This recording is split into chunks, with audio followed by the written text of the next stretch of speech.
Welcome to another edition of Crime Time with DutyRon and Ed Wallace. We are two retired NYPD detectives with 20 plus years of law enforcement, over 40 combined. If you like all things true crime related from a police perspective, consider hitting the subscribe button and hit that notification bell so you'll get all things DutyRon and Ed Wallace when we go live or upload another video. And today we're going to be talking about the Kathleen Moore case, which is a heartbreaker for all of us here in the United States and across the world.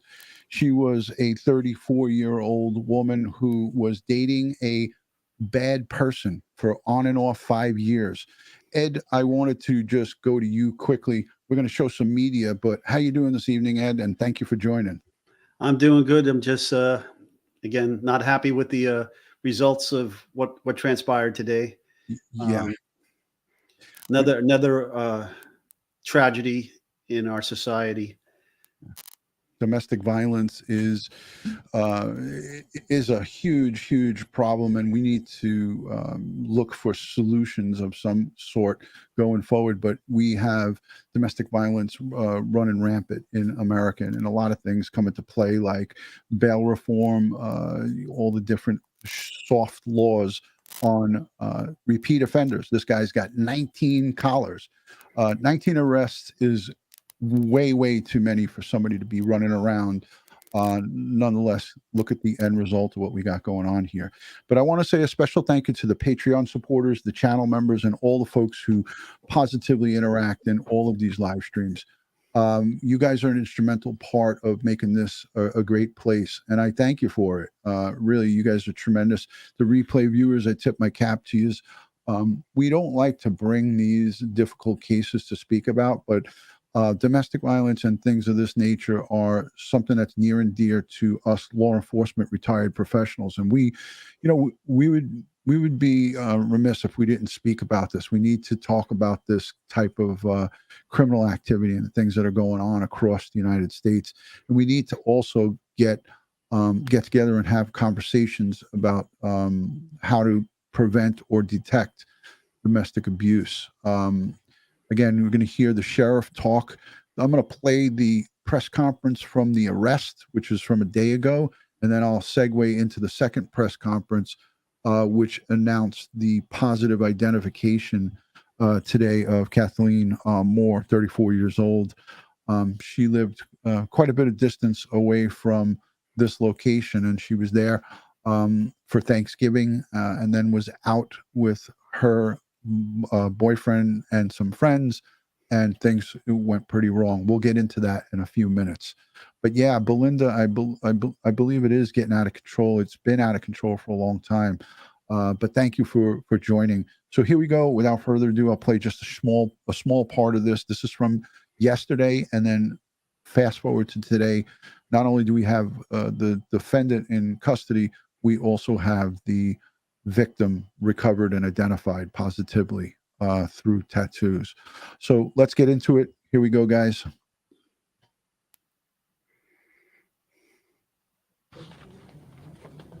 This is from yesterday.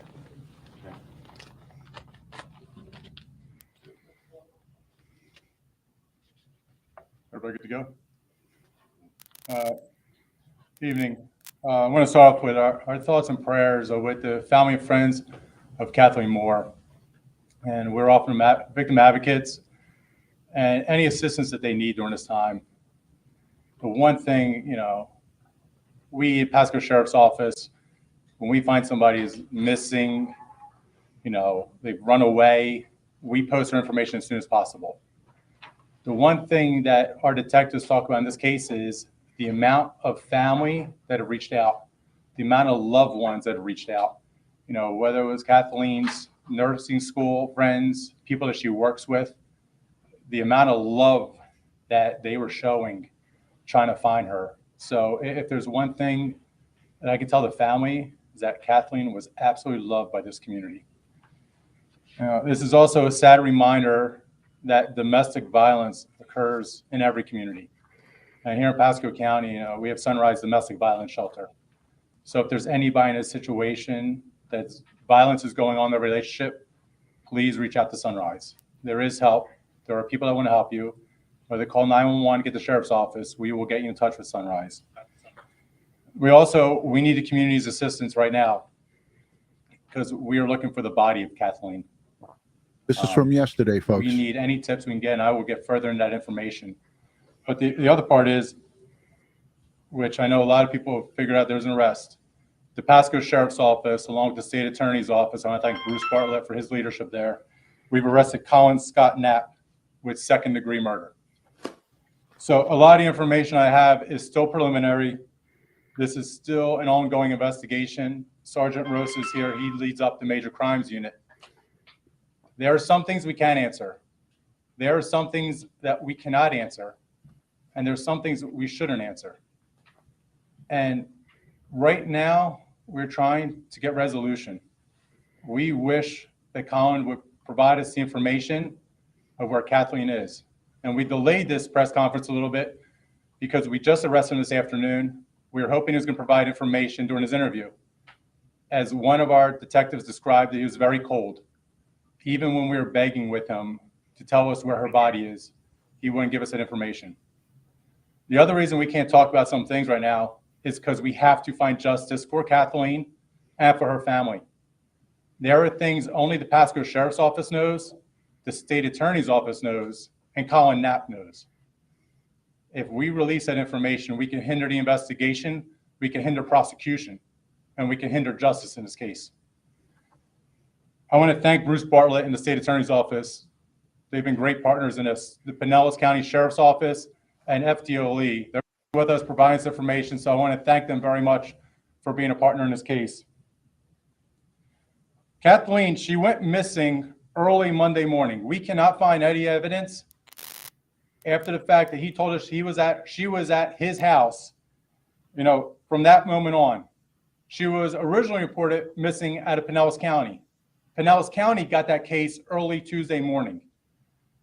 Pinellas County started running with that right away. Then later on in the afternoon, they realized she was last missing in Pasco County.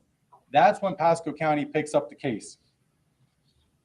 The preceding days after that early Monday morning, when everybody lost track of her, nobody's seen her. Nobody saw her at school, nobody saw her at work.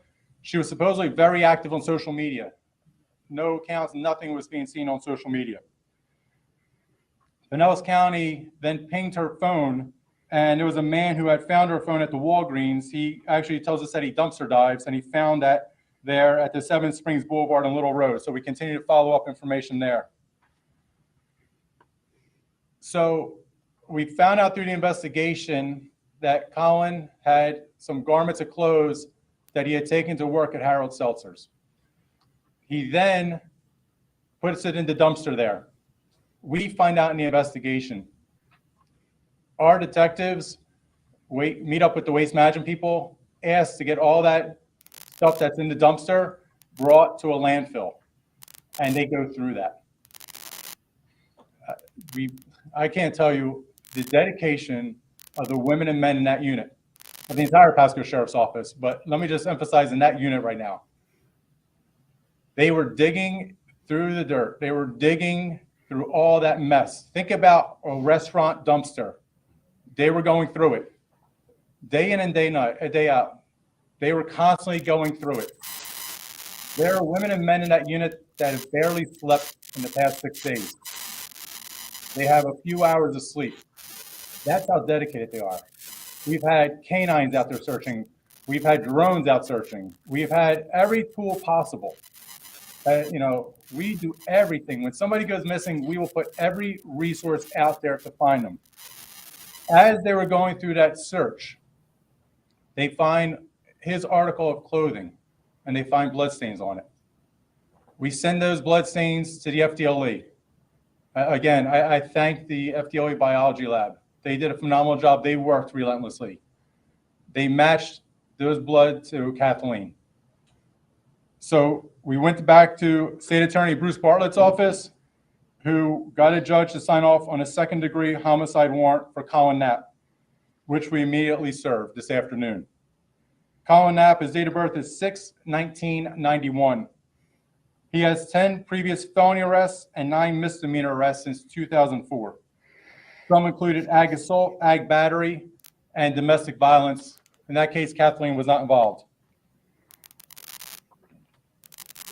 Again, our hearts and prayers pour out to the family and friends of Kathleen Moore. I know you are all.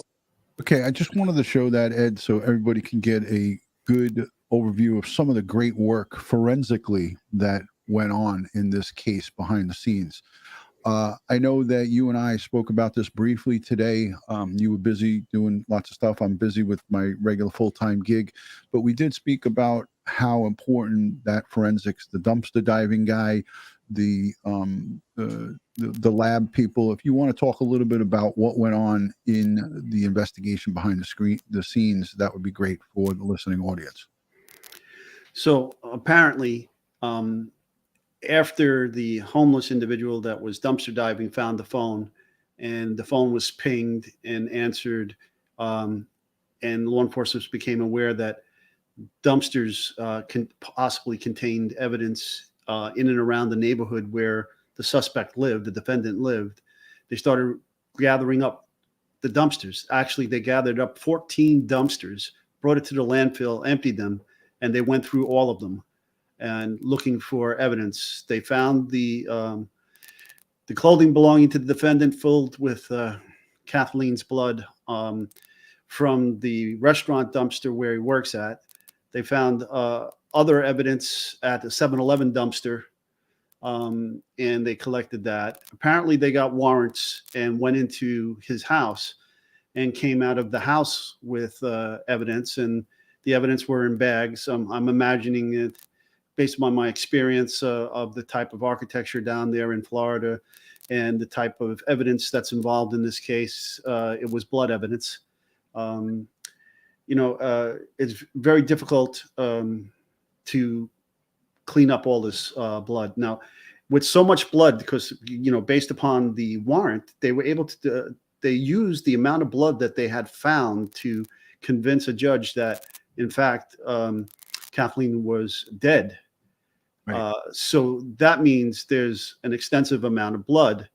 And in my experience and all the crime scenes that I process, the most bloodiest crime scenes always involved a sharp force instrument, a knife, something to that effect. Okay. And it's just very difficult to clean up. Now, knowing the architecture down there in these cookie cutter homes in that planned urban development, they're slab on grade houses. So you got a concrete floor, base floor. Usually on top of that is a tile, or sometimes people will put a carpet. And, if blood gets into the carpet, very difficult to get rid of unless you take all the carpet out, and then the blood is going to seep into the concrete. The same thing with the tile and the grout. It's very difficult to get rid of it. If they put an engineered floor on top of that, such as a pergo or something like that, it's going to go and absorb into the materials. You're just not going to be able to wipe the surface with a rag or a mop and clean this up and think you're done. It's still there, and it still can be found. And my guess, given the time frame that he tried to clean something up, and he obviously was going from dumpster to dumpster to try to distribute evidence of the assault and the murder throughout his community. But thank God it all came together for them, and they were able to put that together quickly and get him arrested and in custody. And they begged him while they had him for questioning to give up the location of the body, and he didn't do it. Yeah, he invoked the Fifth Amendment and lawyered up immediately. And this sheriff, I didn't continue on with it. He begged and pleaded with him, if you can do anything to try to make a really bad wrong a right, you'll come forward and tell us where her body is. We know, fast forward to today, they recovered her body. A stranger came across. It looked like it was towards the back of the residence of that row house that you spoke about. But before we get into that, I want to talk about his place of business. He was a chef at a steakhouse. And I'm thinking, we don't have access to the case file, but I'm thinking that some of this evidence, some of this blood evidence, was thrown in a dumpster that was attached to his place of business. And he said that he was going in late at night to do a meat inventory. Yeah, 1 in the morning. Yeah, 1 o'clock in the morning. He wants to check how many pieces of meat are in the freezer. Mhm. I don't think he was doing a meat inventory, and I think when this thing goes to trial, we'll come to find out exactly what this scumbag was doing. And- Uh, I, he could have went there for some of his knives and butchered knives or whatever the case may be. Maybe he had thoughts of dismemberment. We don't know the condition of the body. Maybe he knew he had the right implements and tools in that restaurant that could help him do that type of thing back at his house. I just don't know. Right. And I wanted to ask you, Ed, for the listening audience, we've been speaking with Dr. Murray Marks and a whole bunch of different forensic anthropologists, odontologists. Our friend Larry Dobrin, Dr. Dobrin has come on and gave, the audience his knowledge. What do you think? How do they throw the kitchen sink forensically at this, Ed? Is it a forensic odontologist to 100%, or is it just right there? And I mean, they gave it out already in a presser. Do they continue this back at Oh the yeah. lab? Oh yeah, absolutely. You're just not going to rely on one method there, one modality, if you will. They obviously they were talking about decomposition, but it Mhm. wasn't decomposition to the point where they couldn't see the tattoos anymore. And apparently, she had several unique tattoos, and based upon that, they were able to say, okay, this is her. Okay, now they're going to back that up with an odontologist who they'll get the dental records and compare it to her denture. They're going to get DNA as well because they already have it. So they'll get the DNA from the body and compare it to what FDLE already has. And I'm sure all three modalities will come back to her. Right. And it's right behind his house. Yeah. Okay. So, and there was attempts based on reports that he covered the body with the brush that was back there so that, it would be very hard to be found. Right. And you and I spoke about the sheriffs that were out on the scene today. It started at 11:30 p.m. Eastern Standard Time. Mhm. They had machetes and chainsaws and different devices to cut back to get. Mhm. So this savage somehow got her out into that area and covered her up to try to just, I don't know what the hell he was thinking, but Yeah, maybe get back to her later and try to do a better job of getting rid of the decedent's body. yeah, it's just a shame. So Mhm. let's play a little bit of the clip from today. It was at 4:45 p.m. The Pasco's County Sheriff was out there. Everybody knows and loves this guy. He has been in this post at least a decade, maybe even longer. So he's been down there in Pasco County in charge for a while. So we're going to play this for the folks who didn't hear it or see it. Let's let this roll for a minute, and we'll be right back. Here you go. All right. Again, our condolences go out to the family of Kathleen Moore, all our family and friends. We know you've been through a lot over the past week or so, and then also within the past 24 hours. I can say, she is deceased. Today, we positively identified her body based on tattoos. Nicole came in around 11:30 this morning that she was discovered in the woods off of Kamalo Drive, she was about 50 yards northeast of Colin Knapp's home. And so it was a very heavily brushed area. She was actually covered. You can almost describe she was definitely covered on purpose to make sure nobody can come upon her. And, even as detectives will tell you, even when you're 2 feet away from her, it's hard to see that her body was there. And I will say, K9 did track that area. But there's several factors that come into it, wind, weather, decomposition. So, they did their best, but that wasn't just a focal point as we were looking at this investigation.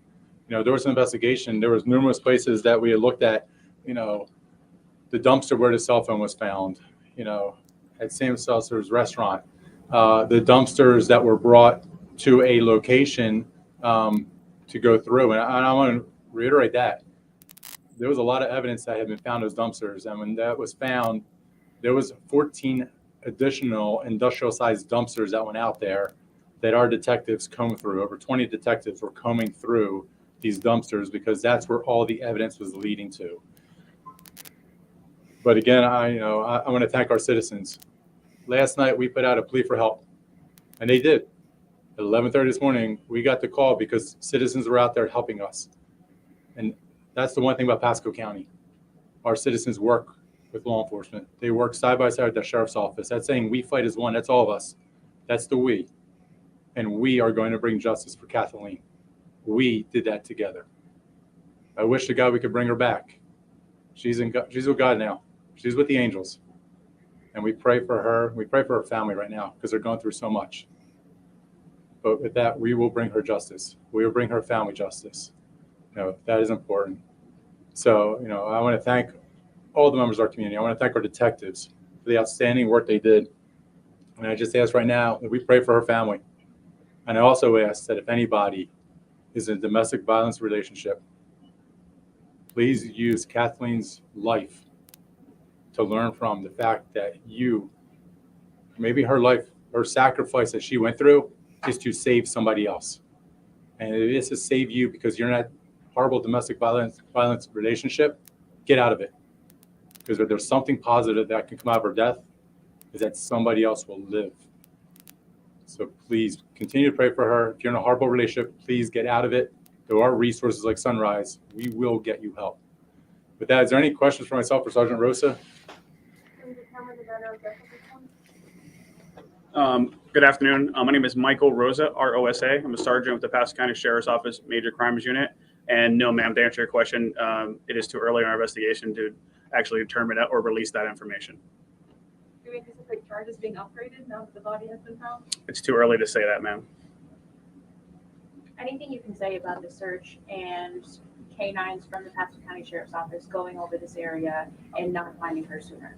I will let the sheriff answer that. Yeah. So this is one of those things. It's just one of those things that, we're human beings. We did our best. We've done our best. We had drones up. We had deputies out there. We had canines out there.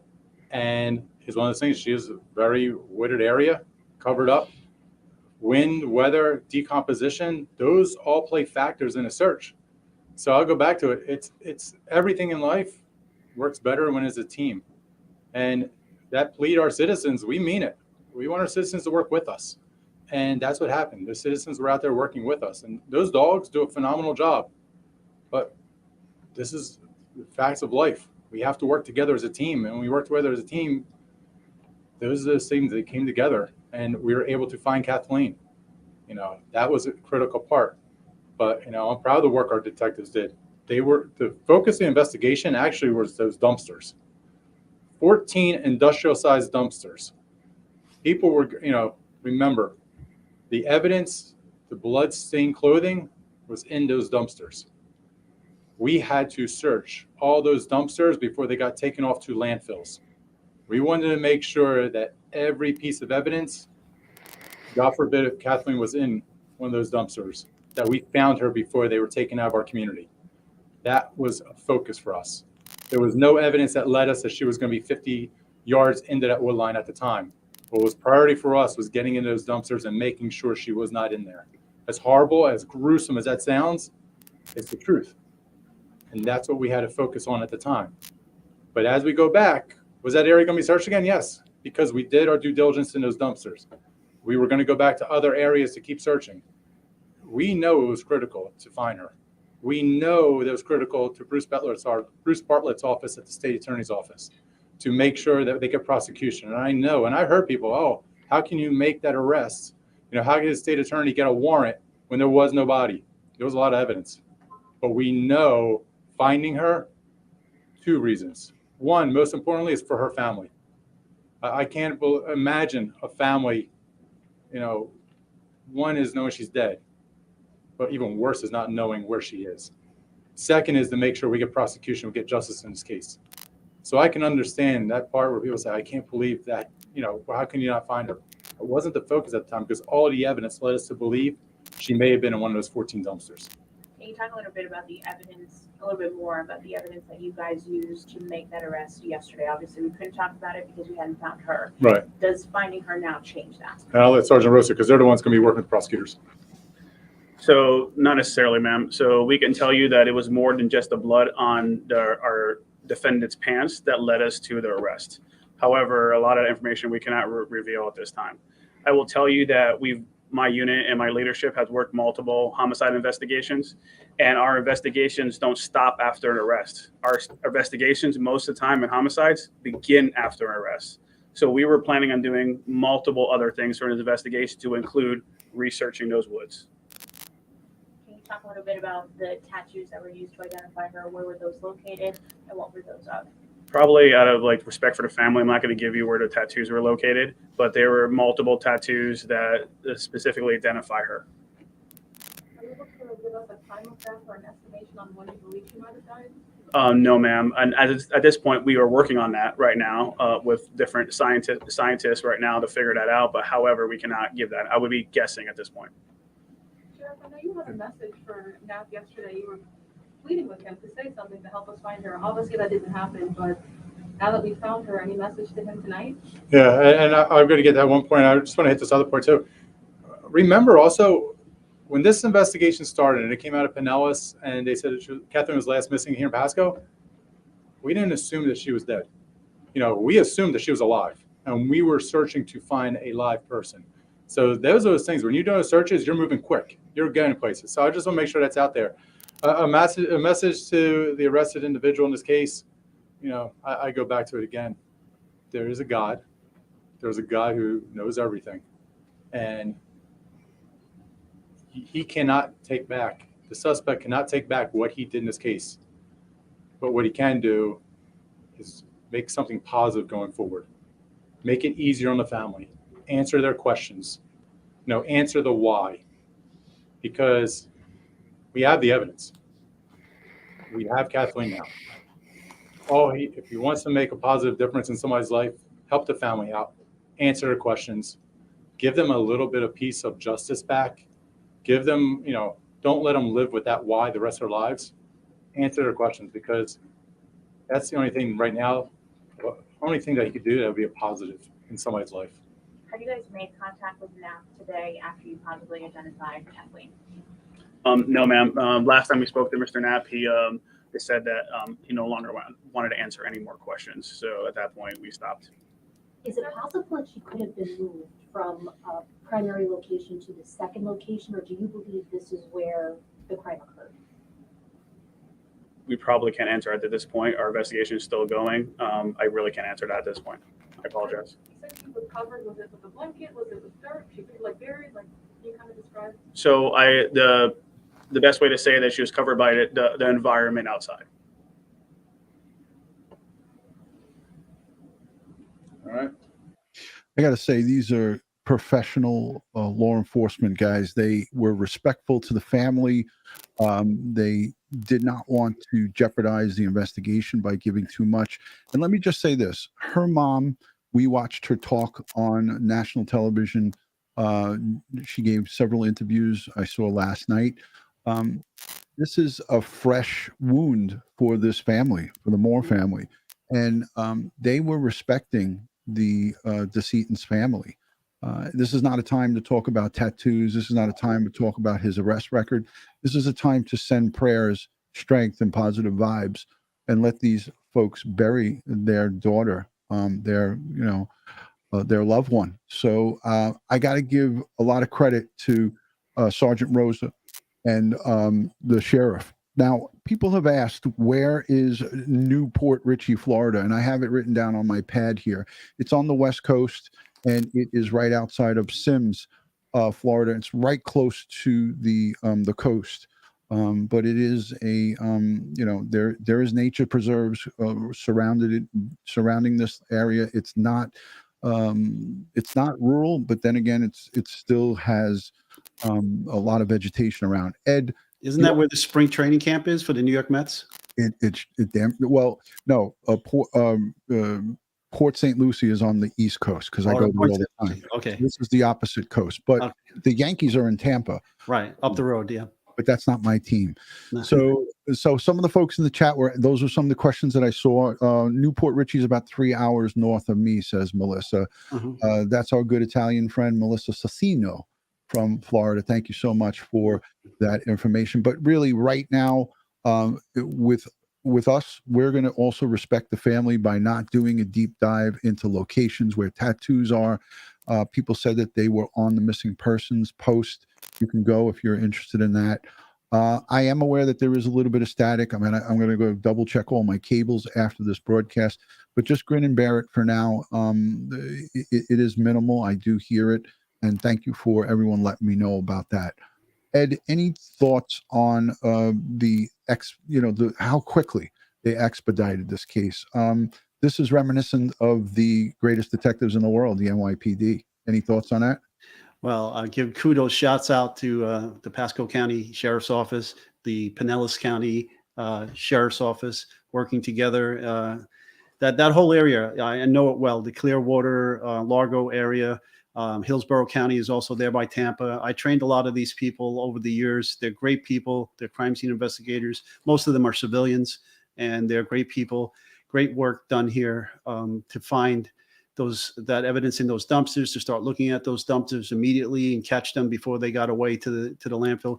I processed several landfill capers and investigations, and it is a disgusting, dangerous endeavor to do that. Yeah, all of the above. You can find, used needles in these dumpsters. You can find lots of dangerous things that you can get really hurt with. So you got to go in there with Tyvek suits on, mask, gloves, the whole 9 yards, and you got to sift through with shovels and rakes and so forth, and go through all of this material.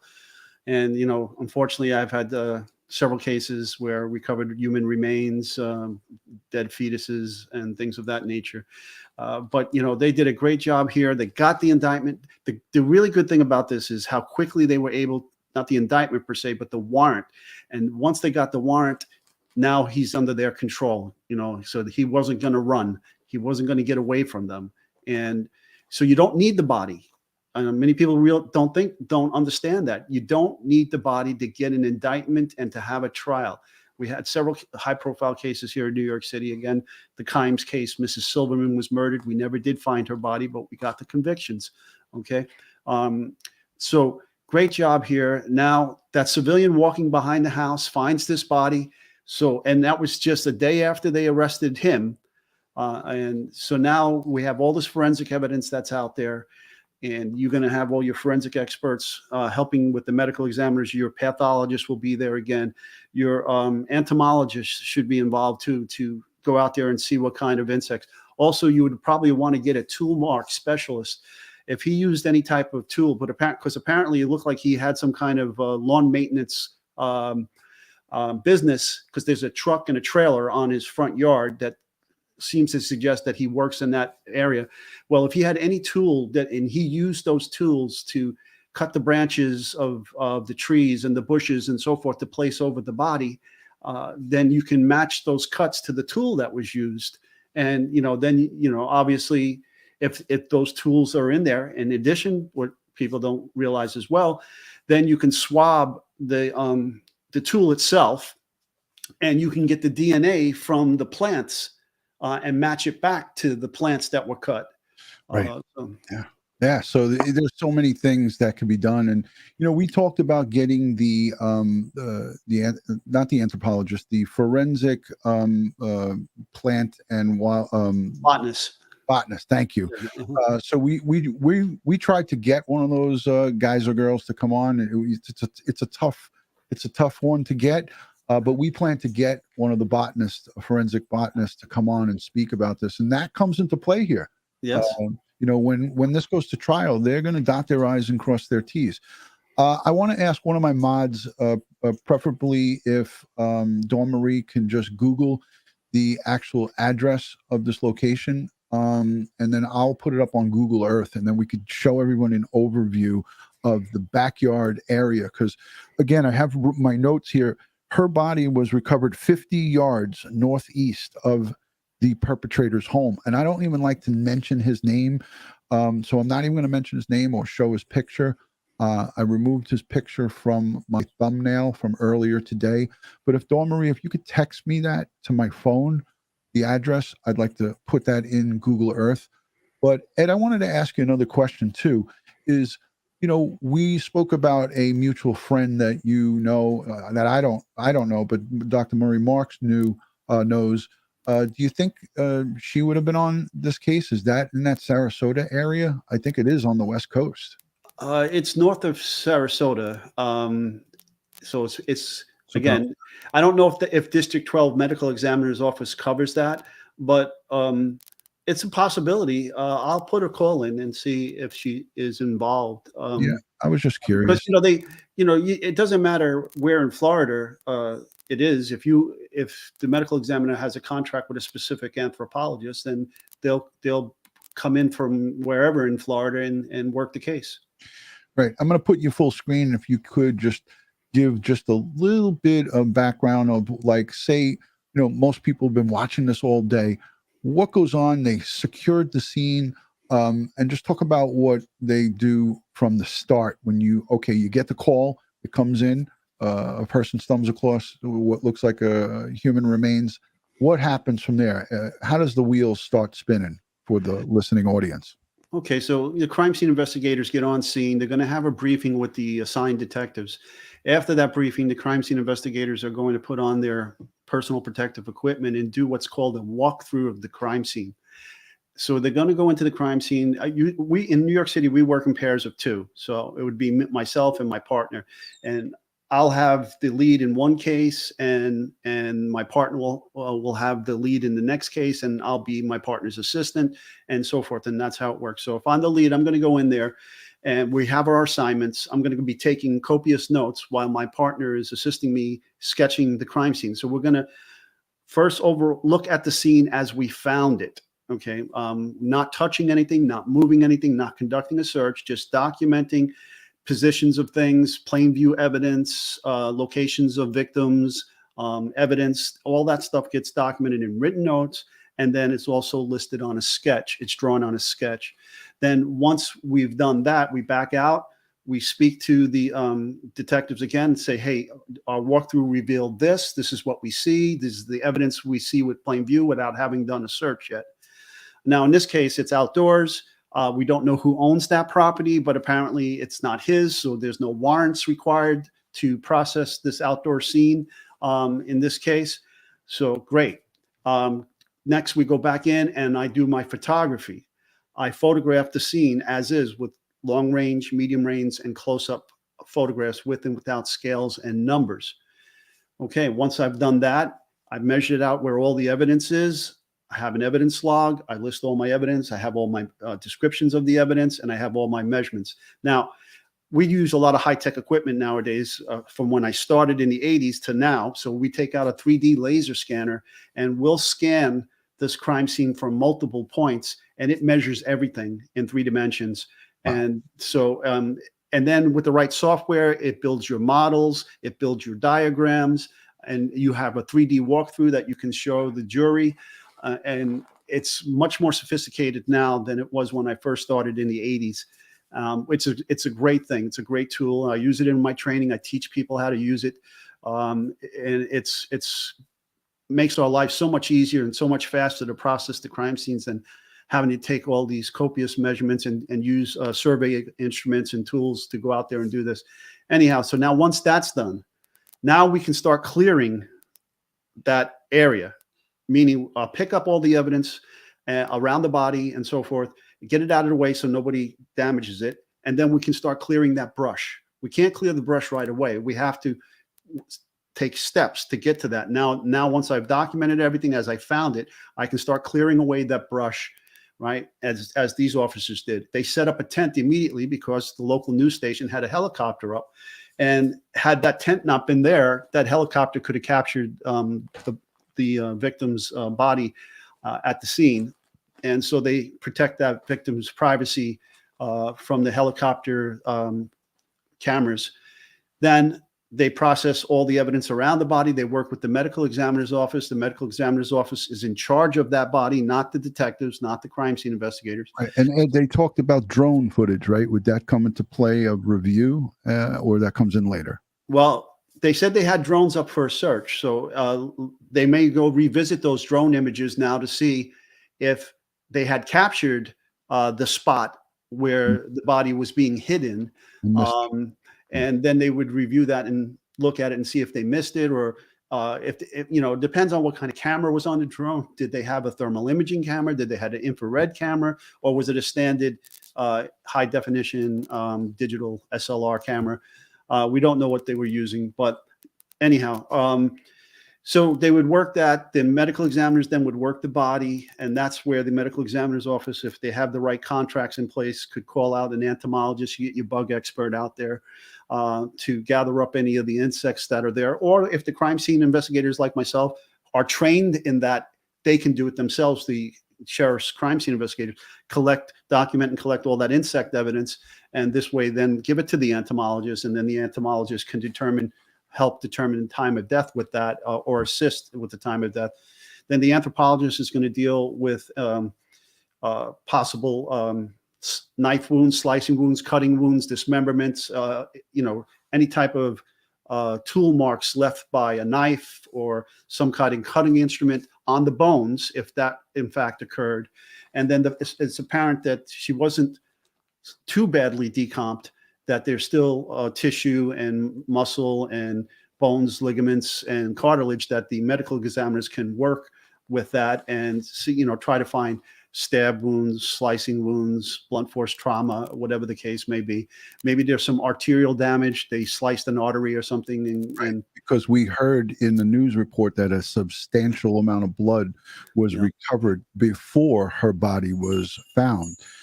That's the basis on when they went and got that murder second degree warrant and placed them under arrest, because they had all of that circumstantial evidence and a substantial amount of blood. That is, you know, again, everyone's looking and listening to you talk and they're fascinated. So I don't even like to interrupt you, but continue on from where as I said, the bloodiest crime scenes I've ever been to, and I've had many, trust me, where, you know, I couldn't step on a dry piece of floor anywhere without stepping in blood. And we have these special stones, they're called step stones, you know, to put down on these bloody, so we're not traipsing through the blood at these crime scenes. But every one of the bloodiest crime scenes I've ever had always had a knife involved in it. Yeah.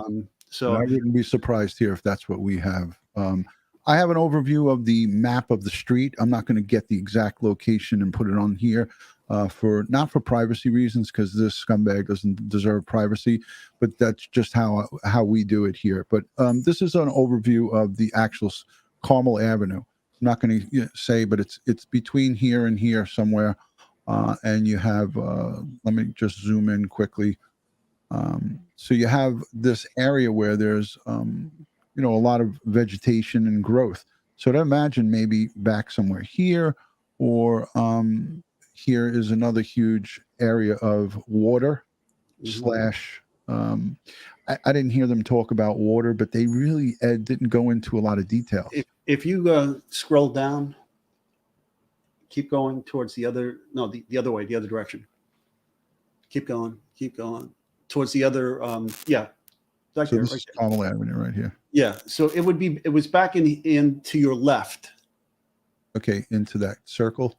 Yeah, you see where that circular driveway is? Go back to that circular driveway that's in the right corner there, right upper corner. See that circular driveway? Yeah, And I it see looks right like to your right. That one. Yeah. So it's behind there. Okay. And these are all, again, this is what's called a planned urban development. And these are all cookie cutter homes. They're all the same construction for the most part, done by the same builder. And it's typical Florida construction, concrete slab on grade, concrete block walls. And then you have your, you know, your stud walls inside. Sometimes people use metal studs instead of wood, and then they have the truss roof systems. They have the little lanais in the backyard with the swimming pool, and they're all screened in. So those little white pie shape areas are typically a lanai a screen covering a pool area. Right. And yeah, so they were right behind that fence line. If you could see the fence lines in the backyard, and then you see the growth behind it. So right behind the fence line in that growth area. 50 yards. It's 50 yards northeast. So that would be north to the right. Yeah. They had from what I initially saw, they had from that circular driveway to the third house to the left taped off. Yeah, right there. Yeah, so they had all that area taped off, and they were working behind those homes. It's this just gives our audience a really good look at how thick vegetation and growth is in this area. And for him to go 50 yards in, put her body, and then try to hide it with foliage. I mean, he was hoping and praying that she would just decay out there, or like you said, maybe give himself a little extra time to have things blow over. Nobody knows what the thought process is of these psychos. Right. I mean, this guy is definitely not a clear thinker. He's a career criminal, 19 collars that we know of, and I can't wait to dive into his arrest history. But we're going to wait until his family has services and put their loved one to rest. Fremont Pathfinder, thank you for the $5 super chat. He or she says, thank you so much for covering this case. Ed and I didn't even think twice about it. I know Ed will concur with me wholeheartedly. This was a no-brainer. We needed to speak about this. This is Domestic Violence 101, and we're going to continue to talk about this and other cases. Ed, what were you going to say? These domestic violence cases, folks, if you find yourself in this kind of relationship, if they put hands on you once, it's time to leave. I don't care if it's the male victim or a female victim. No physical violence, and don't think you're going to change this individual. Okay, if this individual has this proclivity to do this, okay, they're not going to stop, and you're not going to change it. It's time for you to get out of that relationship immediately and seek help. Okay, despite your best effort, despite what's in your heart, okay, you need to move on. You can't stay in a relationship like that and think it's going to get better, because it's not. History and case studies have shown it is not. It's only going to get worse. Yeah. Once a hand's put on you, there's no turning back. And if he did it once to you and you're in a new relationship, think how many other times he's did this to previous relationships. And this guy, look at his track record. He has this track record. Correct. Okay. And you're not going to know about it unless you do a deep dive on the person you're dating, and how many men and women are going to do background checks on their new and there girlfriends. could be a chance that she was aware of his past and history. A lot of times people, like some people have said in some of the chat groups, everyone deserves a second chance, but they don't deserve 19 chances, so my thoughts and my feelings are, there's so many resources. The battered woman shelter, I believe the sheriff referred to it as Sunrise. That is a great resource for folks on the West Coast. And I donated from this channel a substantial amount of money to that battered woman shelter on Popcorn Planet some 3 or 4 weeks ago in the name of Gabby Petito. They did a domestic violence fundraiser. I was a part of it. A bunch of celebrities came on and spoke about domestic violence. But reach out, get out when you can, sooner than later. This is prime examples. I'm in contact with the former NFL player's girlfriend / baby's mother. I'm working with her publicist, having her come on here and talk with me and Ed about domestic violence. Now, we've all seen that TikTok video of this guy throwing her around like a rag doll. She said she was battered woman syndrome 101. She stayed. She hoped and prayed that he would get better. And as we saw in that video, that could have ended really bad. I mean, real tough guy to beat a woman. Real tough guy. A piece of shit. Mm-hmm. So, this is something that's very important. Law enforcement, as you can see, that sheriff and the sergeant that is investigating that homicide, they have unbelievable, just the class that they showed in covering this case and doing their press conference. You could see that they were very, very close with the family and her mom in particular. So, you know, I have to tip my cap to these investigators. There's so much more to this. We're going to continue to talk about it. Ed, any final words for the audience before we wrap it up? No, thanks for being here with us tonight. And I hope you enjoyed tonight's show. And we'll have a little deeper dive into this. Hopefully, we'll get more details on what's going on with all the forensics, because I'm sure I've had cases just like this. There's going to be plenty of forensic evidence, maybe even footwear impressions out there in the soil. We're going to link this all back, get a nice solid case against this perp, and keep him in jail where he belongs. Yeah, you know, and I know folks, a lot of people have unanswered questions, but like I said, we got to keep circling back to respect. You know, I always say we want to have respect for the victims and their families.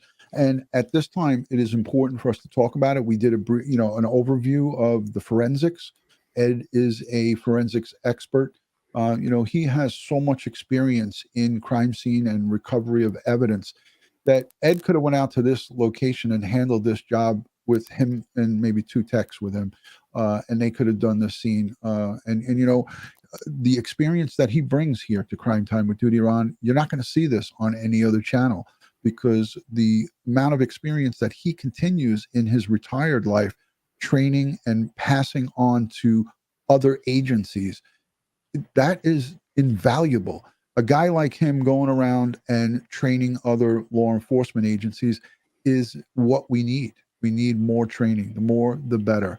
So, Hey, and I still have to go for training. I can't rest on what I did in the past, because you know, forensics evolves, and you got to stay up with the new developments. So I constantly go to training and keep my certifications. It's required. yeah. And guys, if you're not following Ed and I here on YouTube, please consider hitting the subscribe button, hit that notification bell, follow us on Instagram, Facebook, and Twitter, all one word, DutyRon. And now we are now uploading some of our best highlight clips onto TikTok. So if you want to get some clips with really good information in a short amount of time, 60 seconds or more, you know, we try to keep it to about 60, 120 seconds. TikTok, all one word, DutyRon. I just started it. I think it's a good thing for you guys to see some information. Consider going over there and hitting the subscribe on TikTok. But if you want police and crime chat group, we can go over to Facebook and follow me on Facebook. Ed is not in there yet, but I got to get him in. I'm trying to lasso him, man. I got to try to fish him in there. I'm not going into Facebook. Okay. Melissa Hollins sends in a $10 super chat. She says, so true, DutyRon and Ed. This is how I lost my oldest sister. She thought she could heal him with love. She left behind 2 beautiful daughters. This is why these cases are so dear to me. Melissa, I am so sorry about the loss of your beloved sister. And there's so many of these stories that are out there. It's just heartbreaking. It's heartbreaking. So I want to say thank you to the replay viewers, the Patreon supporters, the moderators, and everybody that positively interacts here. You guys are what makes this place great, and Ed and I really love and appreciate you. Factual Breakdown, you're always here, and we always appreciate you. If your name was not highlighted or I did not mention you by name, do not get offended by it, because we need to stick to the content. And it's hard for us to individually thank and praise everybody. That's why I do it as a group. And I always say thank you to everybody for joining and participating. It would be, these live streams would be nothing without you guys. And Ed, you know it, you engage with them afterwards in the comment section. Yes, absolutely. You know, they have questions, and it deserves to be answered. There are, you know, they're why we're here. Education, education, education. And I think it's good. There's so much misinformation that is, you know, being passed around on the internet. This is a place where you can come to, ask your questions, get a straightforward answer. And if we don't have the answers, we will tell you we don't, and we'll get back to you. That's right. So let me highlight a couple of these before I wrap it up, because I do want to go. You know, I have an interview with a California TV station for Orrin and Orson West. December 21st is going to be 1 year, and I'm going to be doing an interview. And when that is ready to air, I'm going to pre-record it tonight. When that's ready to air, I will let you guys know where you could watch it. So thank you so much. for everyone's participation here. So as I like to end all of these live streams, God bless the world. God bless the United States of America. And God bless each and every one of us here in the chat. And all victims of crime and their families, but especially tonight, the family of Kathleen Moore. They need us now more than ever. And I please ask you all to give your prayers and your thoughts to these people in a difficult time. Amen. Amen to that, Brother Ed. And thank you for taking out the time to hang out with us and spread your great information, the valid information on what goes on in these really complex investigations. I just want to do one shout out. I just want to tell Raven, it's coming. Raven, it's coming. Excellent. Okay. All right, guys, good night from New York and New York City. I'm out on Long Island. Ed's across the Verrazano Bridge. Thank you so much. I'll speak to you guys soon. Good night from Ed Wallace and DutyRon.